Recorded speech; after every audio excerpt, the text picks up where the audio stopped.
Good morning sa ating lahat mga kabuklod.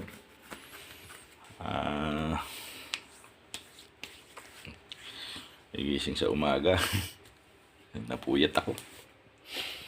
Ay mga kabuklod, ito yung ginagawa ko ngayon mga kabuklod. Tuwing magigising ako sa umaga, mainit na tubig kagad ang hanap ko. Kung po dyan sa ano ko ng mainit na tubig. Hanap ko kagad yan mga kabuklod. Thermos. Mainit na tubig. Para Tapos lalagyan ko ito ng tawag dito, ng medyo normal na tubig.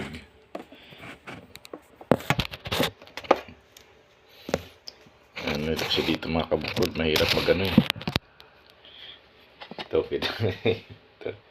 mainit na tubig yan. Ginagawa ko kalahati nito ng mainit na tubig, tapos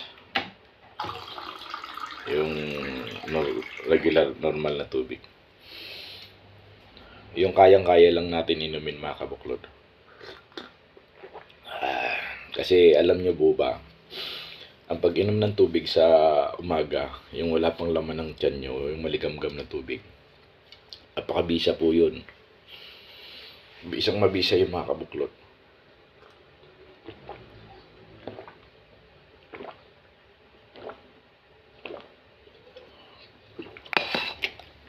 Kasi sa atin kape yung karamihan sa atin, kape yung hinahanap kagad pagkagising sa umaga, kape. Pero hindi masamang hanapin kagad yun.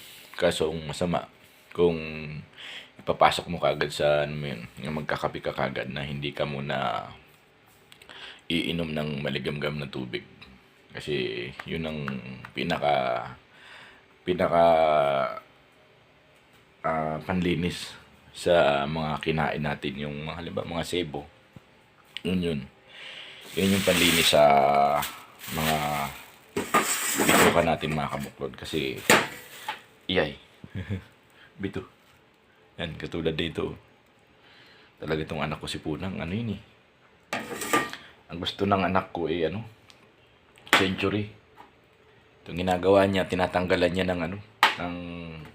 ng sabaw yung Century. Tapos nalagay niya sa kanin walang sabaw. Tapos nalalagyan niya ng mayonnaise. Tindi talaga to si Punang. Tatakpan na lang natin. Balik tayo sa tubig mga kabuklod.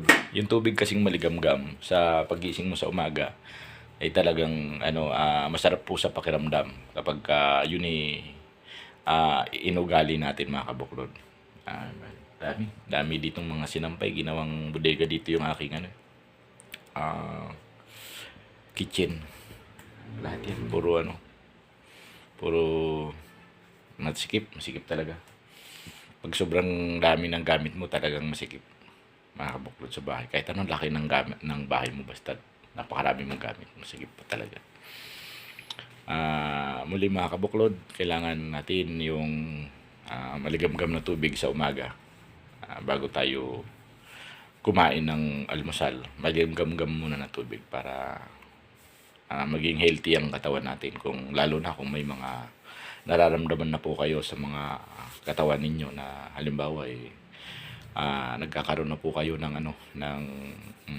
fatty liver kasi sa akin Kaya ang ginagawa ko sa fatty liver kasi mga kabuklod, medyo sumasakit yung yung bandang tagiliran. Kaya nung naramdaman ko yun, naghanap kagad ako ng solusyon para hindi nga lumala. Kaya ang ginagawa ko ito, yung maligamgam na tubig. Pagkagising sa umaga, maligamgam na tubig kagad. Yun ang ginawa ko kanina. Yun. Bago ako mag-almusal o kumain sa umaga or magkape, yun muna, maligamgam na tubig. Wala ka nang ibang gagawin. Maligamgam na tubig lang at saka yung yung ganun. Yung pagkain mo sa umaga, sa almusal. Magandang umaga sa ating lahat mga kabuklod for today's video. Good morning po.